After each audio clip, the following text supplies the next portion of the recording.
आप देख रहे हैं BHPC न्यूज। नमस्कार, तारीख है 22 जुलाई 2020, लेकिन बात करेंगे 21 जुलाई 2020 की रात जो गाजियाबाद में हुआ। दो बेटियों के सामने एक पिता की हत्या। इसको हत्या भी कहेंगे, इसको अटेम्प्ट टू मर्डर भी कहेंगे, और मर्डर हो ही चुका है, हत्या हो ही चुकी है। लेकिन सिस्टम की इतनी लाचारी है कि सिस्टम मरा पड़ा है, सिस्टम की मौत हो चुकी है।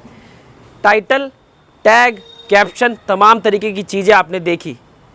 देश की राजधानी दिल्ली में जब बड़े अखबार छापे जाते हैं, वो घरों घरों में पहुंचते हैं।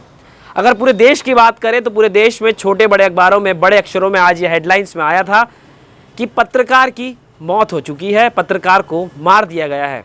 यानी कि सिस्टम कितना बड़ा लाचारी से गुजर रहा है, सिस्टम की मौत हो चुकी है। इसका अंदाजा इस बात से लगाया जा सकता है कि जो बीते दिनों लोगों ने देखा, यानी कि बड़े गैंगस्टर, बड़े बदमाश विकास दुबे के कांड में जो हुआ था, यानी कि पुलिस जब उसका एनकाउंटर करने अपनी टीम के साथ वहां पहुंचती है तो उसकी मुखबिरी पहले से ही वहां के थाने के जो पुलिस वाले थे, पुलिसकर्मी थे, अगर हम उनको बोले मुखबिर थे वो उन बदमाशों के, तो उन्होंने उनको वो मुखबरी करी।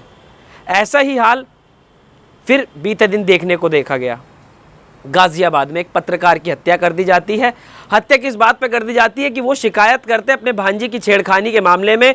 वो शिकायत के तर्ज पर थाने में जाते हैं, लोकल क्षेत्र के थाने में जाते हैं और पूछताछ करने के लिए जाते हैं कि उस कंप्लेंट पर आखिर एक्शन क्या हो रहा है, क्या नहीं हो रहा है। लेकिन उन्हें क्या पता था कि एक पत्रकार होने के नाते अगर वो सवाल पूछ लेंगे या फिर अपनी जो FIR है उस पर कुछ और ज़्यादा सवाल पूछ लेंगे, बातें कर लेंगे, तो उनकी हत्या कर दी जाएगी। क्या फिर उनके मुखबिर, जो उनके दुश्मन खुद पुलिस वाले वहां पर मौजूद थे, जिन्होंने उनकी सूचना उन बदमाशों को दी और बदमाशों ने उनको बीच रास्ते में घेरा और उनकी चाकू से गोद कर हत्या कर दी। चाकू से माफ़ कीजिएगा, गोली भी मारी उनको, यानी कि गोली मार के उनकी हत्या कर दी गई। यानी कि सिस्टम और भारत के चौथे जो स्तंभ है हमारे संविधान का, उसके ऊपर बहुत बड़ी एक लात पड़ती है। इसको लात साफ अक्षरों में बोला जा सकता है। बहुत शर्मनाक बात है। देश के तमाम बड़े छोटे मीडिया ने इसको अपने सवालों में उठाया। दिन भर ये चैनल्स पे चल रहा है, सोशल मीडिया पे चीज़ ट्रेंडिंग है। लेकिन अफसोस और दुख होता है इस चीज़ को ट्रेंडिंग पर देख के कि ऐसी चीज़ें शायद होती ही क्यों हैं। ऐसी चीज़ें उत्तर प्रदेश जो राम राज्य, राम की जन्मभूमि का राज्य है, जहां पर खुद प्रधानमंत्री श्री नरेंद्र मोदी आने वाले कुछ समय में राम मंदिर की नींव रखने वाले हैं, राम राज्य में अगर ऐसे कांड होते हैं तो बहुत शर्मनाक है यहाँ की पुलिस के लिए, यहाँ के प्रशासन के लिए, यहाँ की सरकार के लिए। कि अभी कुछ दिन पहले जो विकास दुबे के केस में देखा गया कि विकास दुबे के केस में वही चीज़ हुई थी कि वहाँ मुखबरी अगर ना होती तो शायद उनके साथी पुलिसकर्मी बच जाते। लेकिन जिस पुलिस वालों को अपने साथियों की फिक्र नहीं है तो उनको पत्रकार की फिक्र क्या होगी। और जो नन्ही बच्चियाँ अपने सपनों के पापा के साथ अपने घर की ओर चल पड़ी थीं, उनको क्या पता था कि उनके सपने के पापा रात को उनके सामने उनकी गोली मार के हत्या कर दी जाएगी। जी हाँ, बहुत दुखदाई तस्वीरें, बहुत दुखदाई ये वीडियोस हैं, बहुत दुखदाई ये CCTV कैमरे की रिकॉर्डिंग है कि जिसको देखकर दिल दहल जाता है, दिल सहम जाता है कि क्या पत्रकार होने के नाते इतना भी हमारे पास हक नहीं कि हम पुलिस थाने में जाकर अपने FIR की जो हमने कंप्लेंट की है उस पर एक्शन लें, उसका क्या रिएक्शन हो रहा है, उस पर क्या चर्चा होनी है या फिर क्या उस पर आगे बात चलनी है, उसका कोई सवाल जवाब लिया जाए। लेकिन सिस्टम ने ऐसी लात मार दी कि नालत है ऐसे सिस्टम के साथ आगे चलने पर, और नालत है ऐसे प्रशासन को साथ हमको आगे ले जाने पर कि जिनके भरोसे हम लोग सोते हैं, जिनके भरोसे हमारे और आपके बच्चे सोते हैं कि पुलिस हमारी सुरक्षा कर रही है। लेकिन नहीं, ये गलत है। उन पुलिसकर्मियों को सस्पेंड तो कर दिया गया है, लेकिन शायद उतने ही पुलिस वाले ऐसे होंगे कि जिनके मंसूबे और हौसले इन लोगों के साथ मिले रहते हैं। और जब हौसले और मंसूबे इन लोगों के साथ मिले रहते हैं तो ये कितने लोगों की हत्या पे हत्या कराते रहते हैं। योगी सरकार में बहुत एनकाउंटर हुए, लेकिन इस तरीके की अगर हत्या होती है तो सारे एनकाउंटरों पे पानी फेर देती है बहुत तगड़े तरीके से। ये बाढ़ से भी तगड़े तरीके से अगर हम बोला जाए ना कि बाढ़ जब इस तरीके से घर को बहा देती है, ये घर उजाड़ रहे हैं। पुलिस के मुखबिर जब घर उजाड़ रहे हैं तो किस पे भरोसा करा जाए। क्या राज्य में आर्मी को दखल देनी पड़ेगी सुरक्षा करने के लिए, या फिर जो हमारी ITBP, BSF यानी कि तमाम जो अलग सुरक्षा एजेंसियां हैं जो सीमाओं पर सुरक्षा करती हैं, जो देश की सुरक्षा में लगी रहती है, उनको ये जिम्मेदारियां देनी पड़ेगी।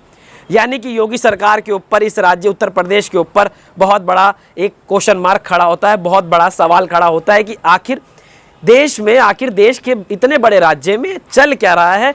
सबसे चर्चित विषय तो विकास दुबे का ही था कि शायद अब मुखबिरी नहीं होगी।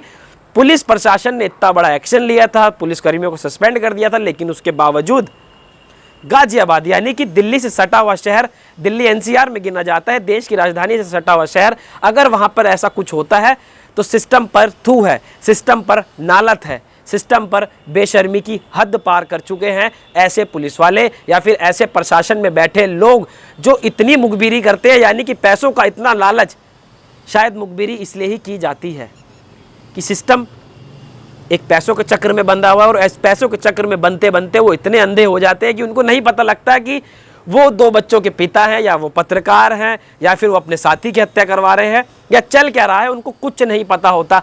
लेकिन जब विक्रम जोशी की हत्या हो जाती है उसके बाद बहुत सारे सवाल खड़े हो जाते हैं। पुलिस एकदम एक्शन लेती है, सरकार एकदम एक्शन लेती है, आला अधिकारी एकदम से एक्शन में आ जाते हैं कि सस्पेंड कर दिया है, तबादला कर दिया है, घर वालों को 10 लाख का मुआवजा देंगे, लेकिन उनके घर परिवार वाले कह रहे हैं कि हमसे 20 लाख ले लीजिए, हमारे भाई हमारे बेटे को लौटा दीजिए। तो सरकार ऐसा कर सकती है, या फिर उस थाने के जो प्रभारी हैं, जो निरीक्षक हैं, क्या वो ऐसा कर सकते हैं कि उनके भाई को लौटा दे और 20 लाख उनके परिवार वालों से ले ले?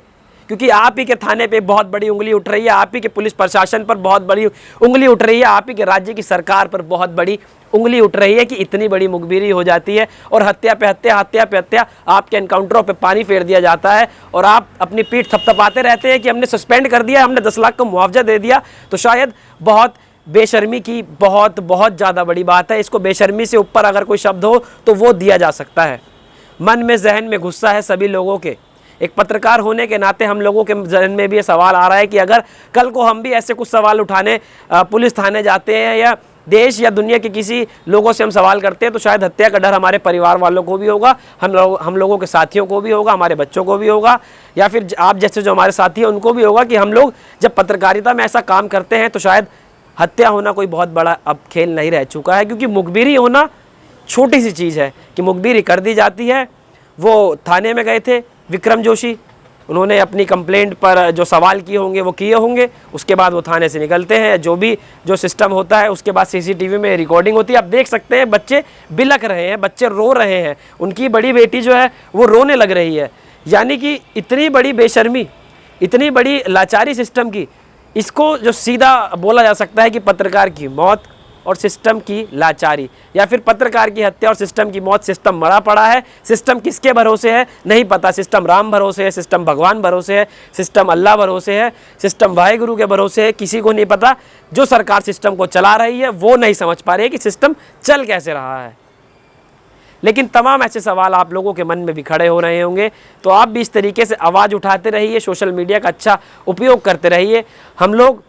हम लोगों की भी आवाज़ को नहीं दबने देंगे, आप लोगों की भी आवाज़ को नहीं दबने देंगे, और पत्रकारिता इसी निडरता के साथ होती रहेगी और चलती रहेगी। और जिन मुखबिरों के हौसले जो बढ़ रहे हैं, आने वाले दिनों में वो बहुत अच्छी तरीके से नापे जाएंगे। जिस तरीके से एक्शन लेना होगा, मीडिया भी उस तरीके से एक्शन लेगी, आम लोग भी उस तरीके से एक्शन लेंगे।